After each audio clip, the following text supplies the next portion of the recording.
Hello दोस्तों, welcome back to my channel. तो आज मैं लेके आई हूँ नर्सिंग एप्टीट्यूड के कुछ क्वेश्चंस जो आपके एग्जाम के पॉइंट ऑफ व्यू से बहुत इम्पॉर्टेंट हैं। तो सबसे पहला क्वेश्चन है, फाउंडर ऑफ मॉडर्न नर्सिंग। तो इसका आंसर है फ्लोरेंस नाइटिंगेल, और इनको हम लेडी विद द लैम्प भी कहते हैं।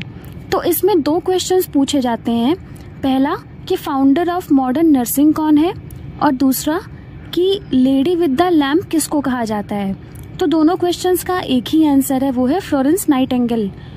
उसके बाद पूछा जाता है कि इनका जन्म कहाँ पे हुआ था। तो इसका जवाब है इटली, ये इटली में पैदा हुई थी। फिर हम बात करते हैं कि हॉस्पिटल्स में जो कुछ साइन और सिंबल्स का यूज़ किया जाता है। तो पहला जो आप साइन देख रहे हैं वो है रेडिएशन का। तो हॉस्पिटल्स में जहाँ पे भी एक्सरे वगैरह होता है, सीटी स्कैन होता है, तो उसके बाहर ये साइन देखने को मिलता है। दूसरा साइन जो आप देख रहे हैं वो है बायो हजार्ड का। तो बायो हजार्ड बेसिकली क्या होता है कि जहाँ पे जो हॉस्पिटल्स के वेस्ट इकट्ठा होते हैं, वो वेस्ट चाहे जैसा हो, तो वहाँ पे ये साइन यूज़ किया जाता है।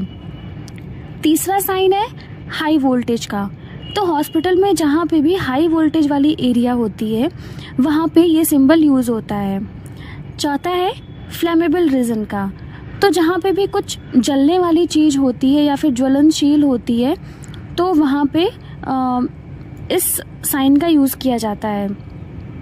चौथा है सिंबल, ये है लेज़र का सिंबल है।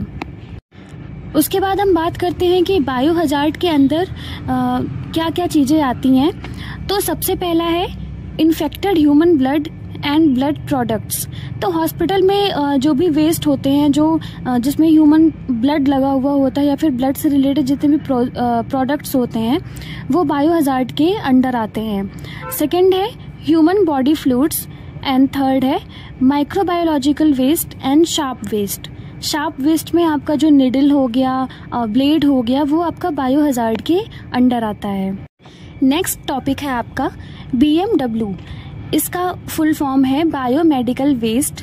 इसको हम ह्यूमन वेस्ट भी कहते हैं। तो हॉस्पिटल में आपके जितने भी वेस्ट निकलते हैं, वो चाहे जैसे हों, चाहे वो एनाटॉमिकल वेस्ट हो, सिरिंजेस हो, ग्लव्स हो गए, या फिर वेजिटेबल वेस्ट हो गए, मतलब हॉस्पिटल में आपके जितने भी वेस्ट निकलते हैं उनको हम बायोमेडिकल वेस्ट कहते हैं। तो हॉस्पिटल्स में बेसिकली 5 कलर के डस्टबिन यूज़ होते हैं।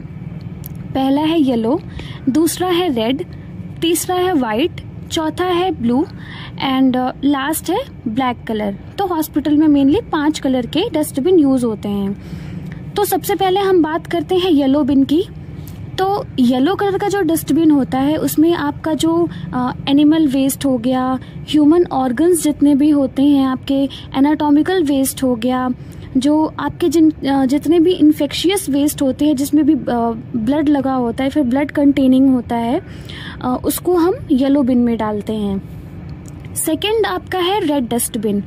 तो जो रेड होता है, उसमें जितने भी प्लास्टिक वेस्ट होते हैं, जैसे कि आपका बॉटल हो गया, IV सेट हो गया, जो हॉस्पिटल में कैथेटर्स यूज़ किए जाते हैं, आपका यूरिन बैग हो गया, सिरिंजेस हो गई। सिरिंजेस जो होती हैं उसमें जो निडल को निकाल के डालते हैं। उसके बाद आपका जो लिनेन हो गया, ग्लव्स हो गया, ये सब रेड बिन में जाता है। उसके बाद हम बात करते हैं ब्लू बिन की। तो ब्लू में जितने भी आपका ग्लास वेयर हो गया, जितने भी शार्प आइटम्स होते हैं, वो सब ब्लू में जाते हैं। तो मेटल हो गया, आपका निडल हो गया, ब्लेड हो गया, ये सब ब्लू बिन में जाते हैं। लास्ट में हम बात करते हैं ब्लैक बिन की। तो जो ब्लैक बिन होता है, उसमें जो एक्सपायर्ड मेडिसिन्स हो गई या फिर जो मेडिसिन्स के जो पाउच हो गए, वो सब हम ब्लैक बिन में डालते हैं। तो और कुछ इम्पॉर्टेंट टॉपिक्स मैं अगले वीडियो में लेके आऊँगी। तब तक के लिए बाय।